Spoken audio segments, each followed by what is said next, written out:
Terima kasih Anda masih bersama kami di Anies Jabar, kembali bersama saya Irfan Budiawan dan kita masih berbincang bersama pengamat kebijakan pendidikan dari UPI, Bapak Profesor Cecep Darmawan. Prof. Cecep, 20% loh sudah disampaikan Ya, oleh Presiden dalam pidatonya ya. untuk rancangan Undang-Undang APBN Hmm. 2021. Sudah tepat dan sesuaikah dengan amanat konstitusi? Ya, ya memang sejak amandemen Undang-Undang Dasar Negara Republik Indonesia tahun 1945 sudah kata 20% ya, sekurang-kurangnya 20% itu sudah ada sejak 2002. Artinya sudah 18 tahun. Nah, problemnya sebetulnya bukan di situ. Ya. Konstitusi sudah jelas, Undang-Undang Sisdiknas juga sudah jelas 20%. Nah, sekarang 20% itu peruntukannya untuk apa? Kalau kita baca teori kebijakan pendidikan dari sisi regulasi anggaran pendidikan itu ada 3. Ya, ada anggaran yang disebut dengan dana operasional, dana investasi, dan dana peserta didik. Nah, pemerintah selama ini hanya menanggung dana investasi dan dana operasional ya. Nah, kedua, 20% itu ya, itu bukan hanya dana untuk dana operasional dan investasi saja, tapi juga menyangkut nomenklatur-nomenklatur kementerian-kementerian di luar Kemendikbud yang kaitan dengan label-label pendidikan, misalnya diklat-diklat dan segala macam. Itu ngambil dari 20%. Yang ketiga juga 20% itu termasuk gaji guru dan dosen. Saya ya dan para dosen, para guru itu ngambil 20% itu juga termasuk include di situ. Jadi hemat saya kalau dikalkulasi 20% itu untuk operasional dan investasi, itu paling-paling masih di bawah 10%. Nah, pertanyaan kita, dengan dana di bawah 10% anggaran itu, kemudian kita berharap pendidikan berkualitas, apa rasional? Ya, apa itu realistis? Jadi hemat saya, kalau ingin 20%, ya minimal itu APBN APBD itu lepaskan dari tadi ya, dari gaji guru dan dosen jangan masuk di 20% itu. Kemudian operasional kementerian lain jangan ngambil 20% di situ. Kalau itu bisa dimulai tahun 2021 ya, nah saya angkat jempol. Ya, insya Allah mudah-mudahan ini menjadi perbaikan ke depan ya, bagaimana dukungan semua pihak terhadap pendidikan. Jadi banyak pos-pos yang tidak tepat dimasukkan ke dalam 20% itu. Jadi 20% yang tepat itu sebetulnya penggunaannya seperti apa sebetulnya, Prof? Ya tadi 20% itu menjadi bahasa politis ya. 20% tuh. Padahal konstitusi itu kan sebetulnya mengatakan 20% itu semestinya, kalau hemat saya ya, semestinya 20% itu ya untuk pendidikan dalam kerangka tadi biaya investasi, biaya operasional, kalau perlu biaya peserta didik kalau memungkinkan juga dibiayai oleh pemerintah. Ya, selebihnya gaji guru, gaji dosen, kemudian nomenklatur dari kementerian lain yang ngambil anggaran pendidikan di situ harusnya tidak ngambil dari 20% itu.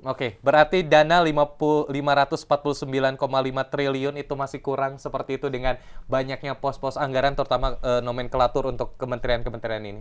Iya, harusnya kalau dana sebesar itu untuk Kementerian Pendidikan dan Kebudayaan dan khusus dana operasional ya, investasi di luar gaji guru dan dosen, insya Allah itu mencukupi. Dan itu pun amanat konstitusi kan minimal 20%. Minimal ya, Prof ya? Jadi idealnya berapa persen nih, Prof, kalau dari APBN? Ya, negara-negara lain sudah di atas 20-25% bahkan lebih. Ya, sudah lebih 25% negara-negara lain. Singapura misalnya sudah sangat besar. Gitu. Baik, penganggarannya sudah dilakukan dan juga ini tampaknya setiap tahun juga bahkan nomenklatur 20% ini terus dilakukan.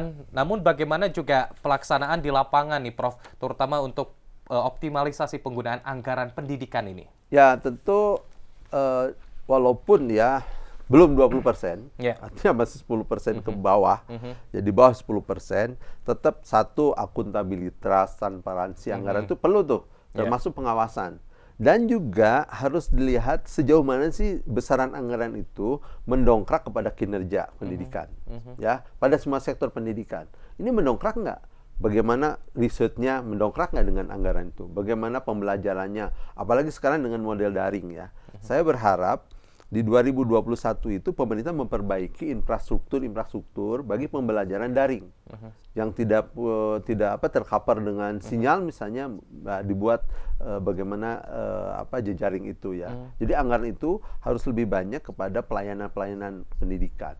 Jangan-jangan operasional soal daring ini juga bisa dimasukkan ke dana 20% ini nih, Prof? Sepertinya begitu. Oke, jadi semakin berkurang dong. Ya, makanya hemat saya harus diredefinisi lagi apa yang disebut dengan 20% anggaran pendidikan. Jadi jangan sampai 20% itu seakan-akan itu ada konsumsi politis yang kedengarannya seperti mengenakan, sesungguhnya yang dana operasional investasi pendidikan itu masih di bawah 10%. Oke. Nah, terkait PJJ ini tidak disinggung sama sekali, tampaknya mungkin tadi melihat soal bahwa keterbatasan waktu lah dalam berpidato, tapi tampaknya ini akan menjadi fokus perhatian di 2021 ini selama pandemi ini masih ada nih, Prof. Apa yang juga harus difokuskan terutama soal pendidikan ini di masa pandemi ini, baik itu dari kurikulum, operasional, ataupun juga infrastruktur? Ya, pertama, pendidikan itu kan hak konstitusional warga negara. Mau pandemik mau tidak, warga negara itu berhak mendapat pendidikan. Oleh karena itu kewajiban pemerintah. Apakah caranya dengan tatap muka maupun non tatap muka atau daring, ya. Nah, selama daring, hemat saya sekarang pemerintah harusnya fokus kepada kendala-kendala dalam proses pembelajaran daring. Misalnya kalau untuk mahasiswa atau mahasiswa yang kurang mampu harusnya dibantu, ya. Saya malah menginginkan semua perguruan tinggi negeri itu UKT-UKT-nya berhenti saja dulu, tanggung oleh pemerintah, ya, supaya mahasiswa itu juga bisa belajar dengan baik, ya, fokus kepada pembelajaran dan orang tua tidak beban. Jadi saya menyerukan harusnya UKT di mahasiswa perguruan tinggi negeri itu di 0% kan saja, ya.